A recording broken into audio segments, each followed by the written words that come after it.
Hey guys, good morning. এটা নতুন ভিডিঅ'লৈ স্বাগতম। তো গাইস বলক এনেকুৱা ভিডিঅ'টো আৰম্ভ কৰোঁ। থাম্বনেইল দেখি নিশ্চয় গম পাইছা ভিডিঅ'টো কিহৰ ওপৰত। গম পাইছানে? ৰিণিকী ভূঞা পবিত্ৰ মাৰ্ঘেৰিটা গ্ৰেপ্তাৰ নকৰালৈকে প্ৰাণৰ শিল্পী জুবিন গাৰ্গে ন্যায় পোৱাটো অসম্ভৱ। এইটো কথা মই কোৱা নাই। এইটো কথা ভিডিঅ'ত মই কোৱা নাই আৰু এইটো কথা কৈ মই বিতৰ্কত সোমাব নিবিচাৰোঁ। কিন্তু এইটো মন্তব্য কৰিছে শিৱসাগৰ সমষ্টিৰ সন্মানীয় বিধায়ক তথা ৰাইজৰ দলৰ সভাপতি অখিল গগৈ ডাঙৰীয়াই এইটো প্ৰশ্ন কৰিছে, যিখন অসম বিধানসভাৰ শীতকালীন অধিৱেশন চলি থকা সকলোৱে গম পায়, যিখন অধিৱেশনত শাসক বিৰোধীয়ে প্ৰাণৰ শিল্পী জুবিন গাৰ্গৰ ন্যায়ৰ কাৰণে বহুত প্ৰশ্ন উত্থাপন কৰি থকা দেখিবলৈ পোৱা গৈছে।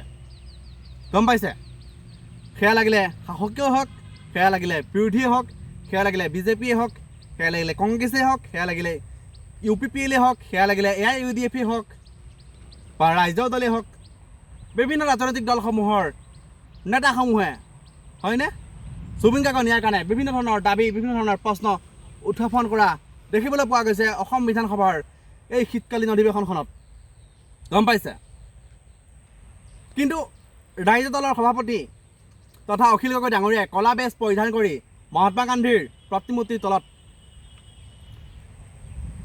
প্ৰতিবাদ কৰা দেখিবলৈ পোৱা গৈছিল। আৰু যিখন বিধানসভাৰ অধিৱেশন শীতকালীন অধিৱেশন চলি আছিল, তাতো অখিল গগৈ কলা বেজ পৰিধান কৰি জুবিন গাৰ্গৰ ন্যায়ৰ কাৰণে মাত মাতিছিল, বিভিন্ন মন্তব্য কৰিছিল, আৰু যাৰ ফলত অখিল গগৈ ডাঙৰীয়াক শীতকালীন অধিৱেশনৰ পৰা বহিষ্কাৰ কৰা হৈছিলে। এতিয়া মাননীয় মুখ্যমন্ত্ৰী হিমন্ত বিশ্ব শৰ্মা ডাঙৰীয়াই বা অধ্যক্ষ ডাঙৰীয়াই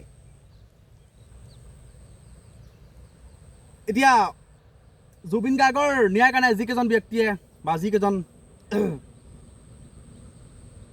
ন্যায়ৰ কাৰণে মাত পাতিছে অধিৱেশনত আৰু দেখিবলৈ পোৱা গৈছে। এতিয়া অখিল গগৈ এটা ডাঙৰ প্ৰশ্ন কৰিছে, কিমান দূৰ সঁচা কিমান দূৰ সত্য সেইটো নাজানো। এইটো ভিডিঅ' মই অখিল গগৈৰ স্বাৰ্থত বনোৱা নাই, অখিল গগৈৰ ছাপৰ্টত বনোৱা নাই মই, কিন্তু মই যিহেতু ভিডিঅ' বনাওঁ, মই যিহেতু ভিডিঅ'ৰ যোগেদি কিছুমান কথা ক'বলৈ আহোঁ, সেইকাৰণে আজি কথাটো ক'ব আহিলোঁ। এতিয়া জুবিন গাৰ্গৰ মৃত্যুৰ লগত যিকেইজন ব্যক্তি জড়িত হৈ আছিল, মিনিমাম 7জন ব্যক্তি ইতিমধ্যে জেলত আছে, আৰু বহুতকেইজন ব্যক্তি নাম সাঙুৰ খাইছিল সামাজিক মাধ্যমত দেখিবলৈ পোৱা মতে। এতিয়া শ্যাম কানু মহন্ত, সিদ্ধাৰ্থ শৰ্মা, শেখৰ জ্যোতি,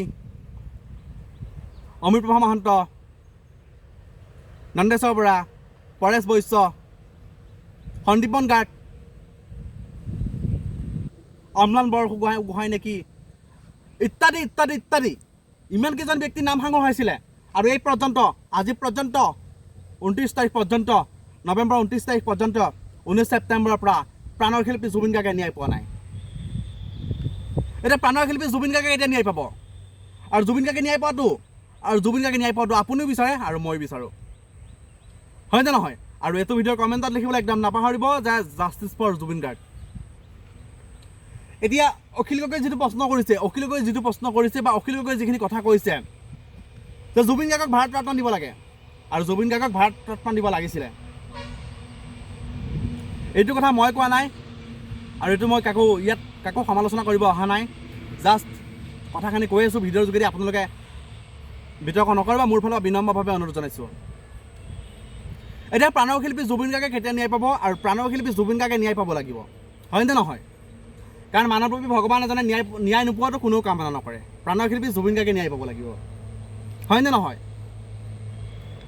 কিন্তু এতিয়া যিকেইজন ব্যক্তিৰ নাম সাঙুৰ খালে তেওঁলোকে বৰ্তমান জেলত আছে, হয়নে নহয়? এতিয়া শ্যাম কানু মহন্তই হওক বা সিদ্ধাৰ্থই হওক, তাৰ ওপৰতো সদায় ভিডিঅ' বনাই আছোঁ আৰু সদায় আপোনালোকে ছাপৰ্ট দি আছে। এতিয়া বাকীকেইজন ব্যক্তিয়ে কেতিয়া শাস্তি পাব, বা সেইকেইজন ব্যক্তিয়ে কেতিয়া শাস্তি খাব যিকেইজনে জুবিন গাৰ্গৰ লগত সেই কাণ্ড কৰিলে, জুবিন গাৰ্গক মৃত্যুৰ মুখলৈ ঠেলি দিছিলে? মই অসমৰ মাননীয় মুখ্যমন্ত্ৰী হিমন্ত বিশ্ব শৰ্মা ডাঙৰীয়াক সমালোচনা কৰা নাই, আৰু ৰাইজৰ দলৰ সভাপতি তথা অখিল গগৈ ডাঙৰীয়া সমালোচনা কৰা নাই, আৰু জাষ্ট এই ভিডিঅ'টো বনালোঁ। আৰু কেনেকুৱা পালে ভিডিঅ'টো জনাব, যদি কথা পতা যদি কিবা কওঁতে ভুল হৈছে ক্ষমা কৰিব, আৰু এটা নতুন ভিডিঅ'ত আকৌ আহিছোঁ। টাটা বাই বাই, জয় আই অসম, জয় জুবিন দা।